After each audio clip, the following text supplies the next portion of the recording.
Эки айдоочу жол талашып мушташып кетишкен. Маршрутканын айдоочусу жеңил унаанын айдоочусун көтөрүп туруп жерге чапкан. Баткенде 28 жаштагы жигиттин өмүрү кыйылды. Окуянын чоо жайы айтылды.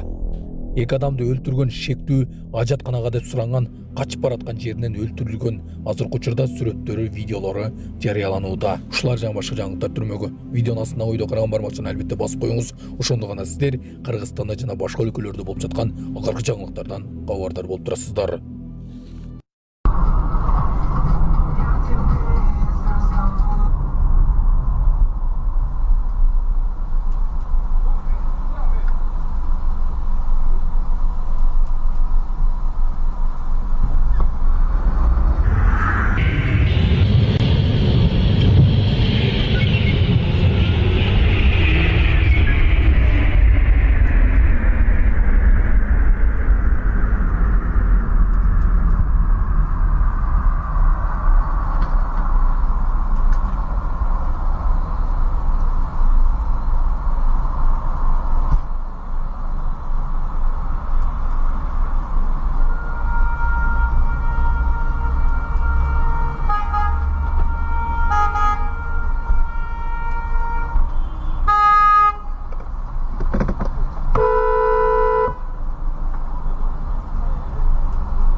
Саламатсыздарбы, урматтуу мекендештер? Өзүңүздөргө белгилүү болгондой, Москва шаарында рейдтер, массалык кармоолор күч алууда. Андыктан документи жок жүрүүдөн абайлаңыз. Эң башкысы официалдуу адамдарга кайрылыңыздар. Таза регистрация мыйзамдуу түрдө даярдайбыз. Мөөнөт өтүп кетсе, базадан чыгып кетсе, сак арабага карточка, ДМС, ННН, СНИЛС, ОМС, медкарта, трудовой договор, кара тизмеден текшерүү, деги эле иш кагаздарда кандай көйгөй болбосун кайрылыңыздар. Байланыш телефону +7 915 126 73 29.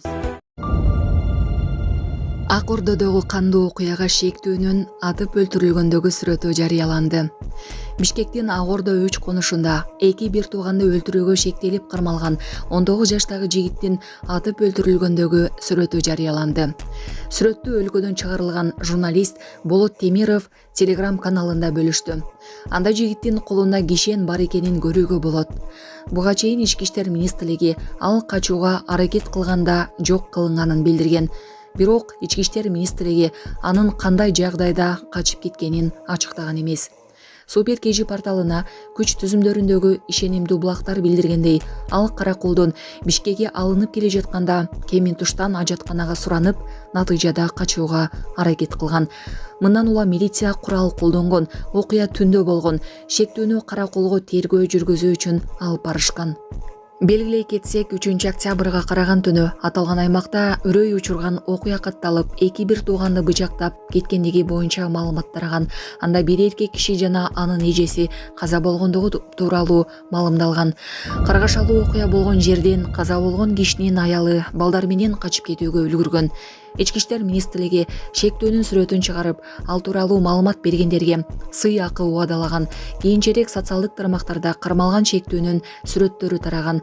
Бирок интернет колдонуучулары Ички иштер министрлиги издөөгө алган киши менен кармалган жигиттин окшош эместигин айтып чыгышкан. Окуядан кийин мурдагы өкмөт башчы Феликс Колов социалдык тармактагы баракчасы аркылуу Ак Ордо 3 конушунда эки адамды өлтүрүүгө шектелген адамдын кантип кармалганын айтып, окуя боюнча Ички иштер министри Улан Ниязбековго байланышканын жазган. Президенттин маалыматтык саясат кызматынын башчысы Дайырбек Орунбеков социалдык тармактарда айтылган пикирлерди төгөндөгөн билдирүү жасаган. Көп өтпөй министрлик билдирүү жасап, анын кармалган учурундагы тасмаларды жарыялап, анын көрсөтмө бергенин билдирди.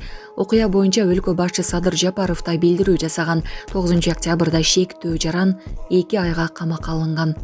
Булак Супер KG. Баткен шаарында 28 жаштагы жигит каза тапты.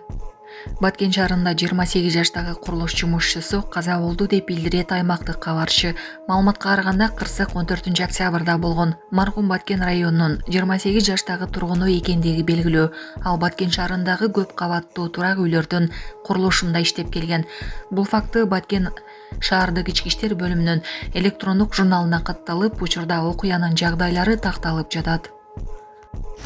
Ассаламу алейкум, урматтуу кыргыз элим. Биз ошо жол кырсыгына кабылып, авариядан кийин ошо балам оорукчан болуп калды. Балам жашы 4 жашта, баса албай, сүйлөй албай калган эле. Азыркы учурда кичине сүйлөп, кыймылдап калды.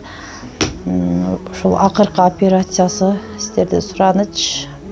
Баламдын операциясына жардам болуп кетиңиздер. Алланын ыраазычылыгы үчүн. Баланын бир жери ооруса, эненин жүрөгү ооруйт. 5 сом, 10 сом болсо дагы колуңуздардан келишинче жардамыңыздарды аябаңыздар. Ошол дагы азыр биз үчүн чоң жардам.